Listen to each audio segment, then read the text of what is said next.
I've been spending a lot of time recently diving into all the data I could find to answer one simple question. Is there a perfect way to play par fives? What's the strategy that pros use which can help the rest of us make more pars and birdies instead of bogeys and doubles? Now, what I found out was quite surprising, because there isn't just one perfect way to play par fives. Actually, there are three. How you play a course's par fives is probably the most important part of every single round you play. This is true for both amateurs and for pros. Par fives present our best scoring opportunities, which is why they're such scorecard killers when we make mistakes on them. And us amateur golfers, we make a lot of mistakes on par fives. And I don't mean hitting bad shots. I mean stupid, self-inflicted strategy mistakes. So that is what this video is about. It's about what good par 5 strategy looks like according to statistics and probabilities. I've talked with pros, I've listened to experts, and crunched all the data.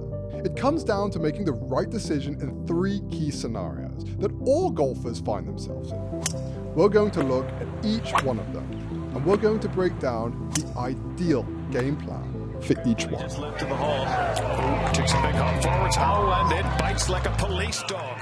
Whether you realize it or not, PGA Tour player Siwoo Kim is a par 5 strategy king.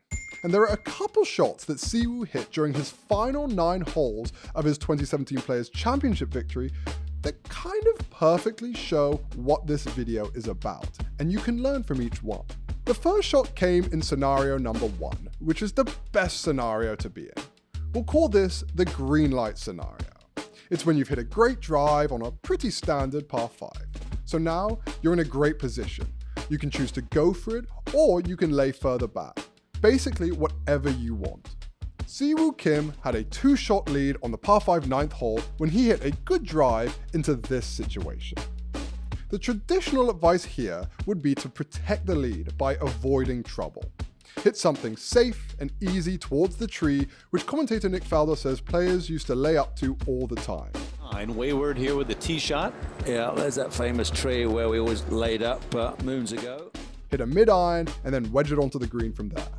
But Siwoo dismisses that easy layup option. Instead, he pulls 3-wood and then he hooks it left, leaving him an awkward 50-yard bunker shot from under a tree. On paper, this looks messy, like a mistake. With a lead, why not just take the easy route? Now, we'll get to penalty hazards in the third scenario because, yes, they are important. But assuming there's no major trouble between you and the green, you should basically always try to go for it in this situation. It may look messy, but Siwoo actually made the right call here, even though he ended up hitting a bad shot. When you look at the data, there's a strong, direct correlation on tour between going for the green and par 5 scoring average. In other words, the more aggressive that pros are in going for the green, the better their overall scores will be. This is obviously true when you compare long hitters to other long hitters. And before I hear people in the comments saying, "Oh, Luke, I'm not a long hitter and I can't reach par 5s and 2, so this strategy doesn't apply to me," guess what? You're wrong. Because what's interesting is that this ultra-aggressive, always go for it idea is true when you compare shorter hitters to other shorter hitters. Golfers with slower ball speeds that try to go for the green average almost 0.2 strokes less than golfers that lay up in the same situation. That means that the more aggressive golfers score a full shot lower for every 5 par 5 holes they play. And Siwoo Kim, he's the perfect example of this. He's below tour average in driving distance and below tour average in ball speed, but he's one of the most aggressive go for the green golfers in history. And he's an elite par 5 player because of it. I tried more trying to hit the fairway and not too aggressive, sometimes layup, but so that doesn't work. And then if layup and still miss the fairway, it makes me so frustrated. So I just would rather just go and play aggressive. It's still, even if something happens, still can make par. because the par 5. So that's my standard. And by the way, even in this example, even though he hooked his 3-wood into this bunker, he still only lost 0.11 strokes to the field with this one bad swing. That's less than if he would have laid up to right here. And you know what happened on his next shot? Siwoo hit a decent bunker shot into the middle of the green, and then he made a great putt to turn his 2-stroke lead into 3 shots. Oh, he hit a good putt. Fabulous form there after the wayward second shot. And this kind of shows that you don't even need to be good at going for the green to get the benefits of this strategy. Even golfers with a low success rate but choose to go for the green more have a lower scoring average than golfers who lay up more. Simply trying to go for the green is the important strategy decision here, and the data proves that it works. Which brings us to the second scenario, the yellow light scenario. Now this is the most common scenario. It's when you hit your drive into play, but you can't reach the green in 2 shots.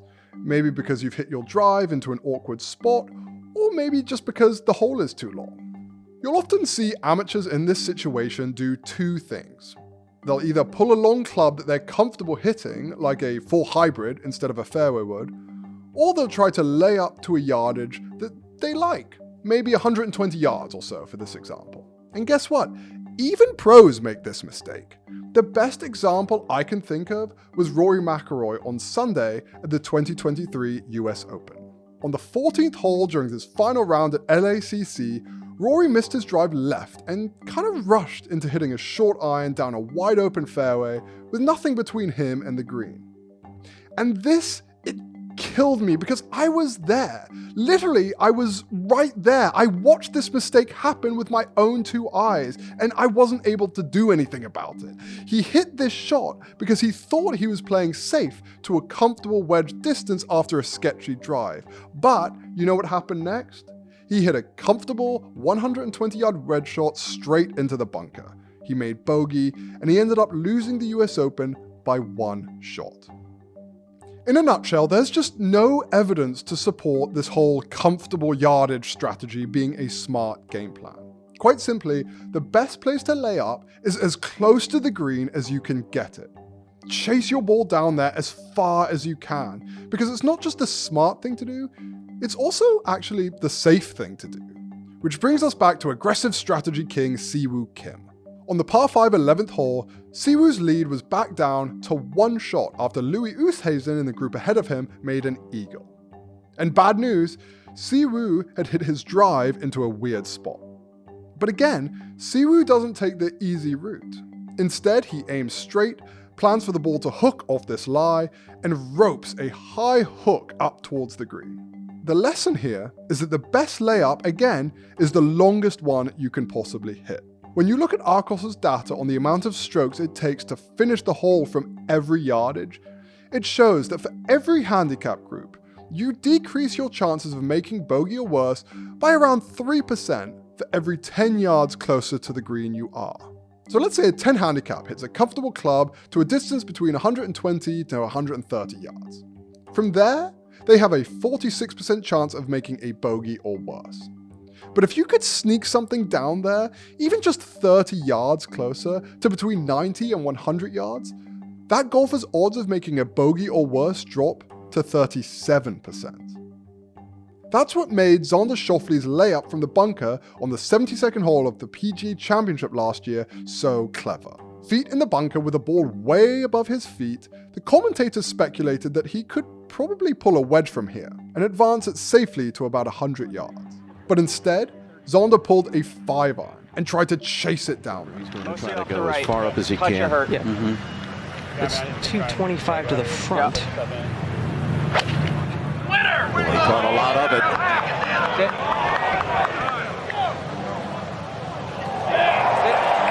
Oh, that's a wonderful shot. It's the perfect leave.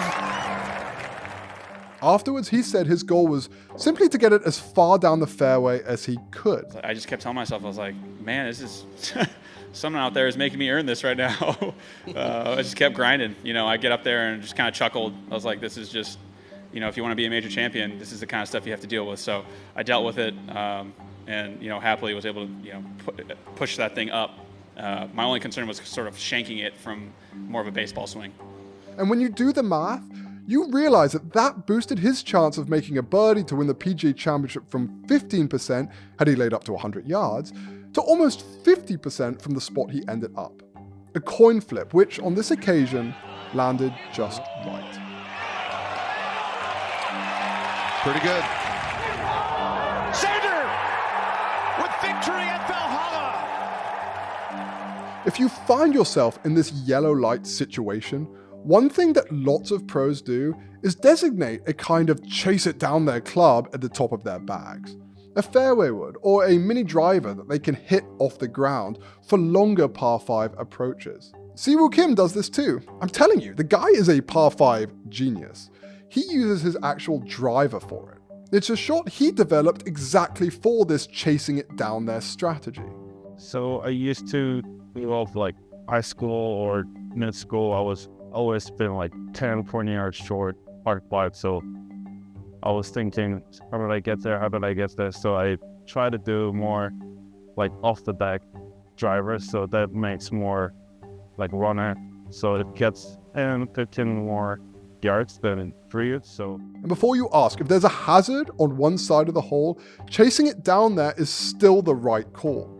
In that case, you'll often see pros simply pick a lane down the safe side of the hole, even if that lane is in the rough, and then they'll just chase it down in that direction. So there are times you should go for it, there are times you should chase it, and then there are times when you need to take your medicine. This is the third scenario, the red light scenario, when you're forced into laying up. This usually comes for 2 reasons. First, if you've hit your drive into the trees. Golf statistician Mark Brody and Decade Golf founder and course strategy expert Scott Fawcett both crunched the numbers on this, and they agree on a 9 out of 10 rule. Basically, pick a recovery shot that is safe and easy enough to hit that you could hit it 9 times out of 10. The key to the math is when you get out of position, get back in position. So this was a spot where we were out in the trees right on this par 5.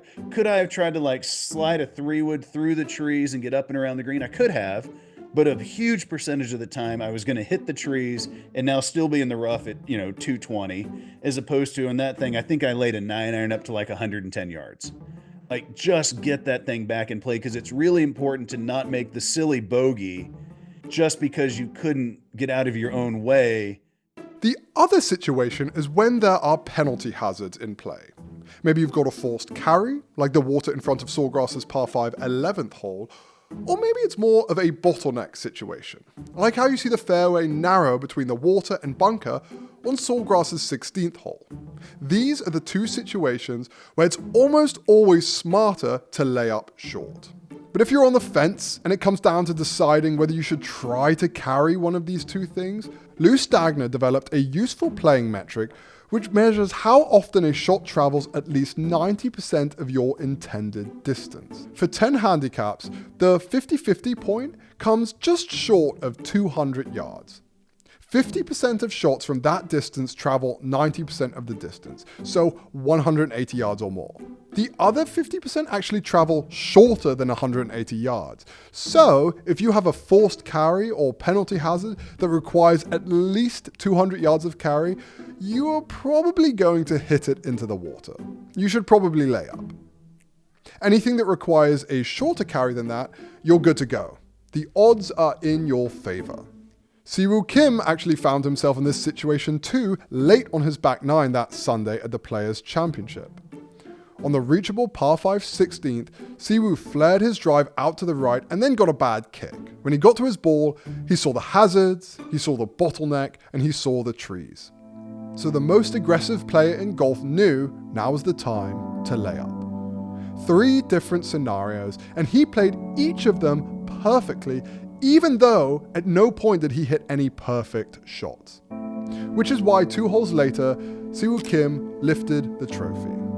That's what being a par 5 player is. It's recognizing the scenario that you're in and then matching it with the correct strategy. Most times that means getting in place safely off the tee, then dialing up the aggression on the second shot.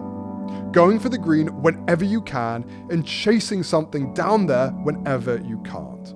There'll be times when this feels messy, that it's just cleaner to lay up to some arbitrary number that you like. But trust the data, because when you do, you'll be inching the odds onto your side, and you'll start playing the most important holes in golf a little better because of it.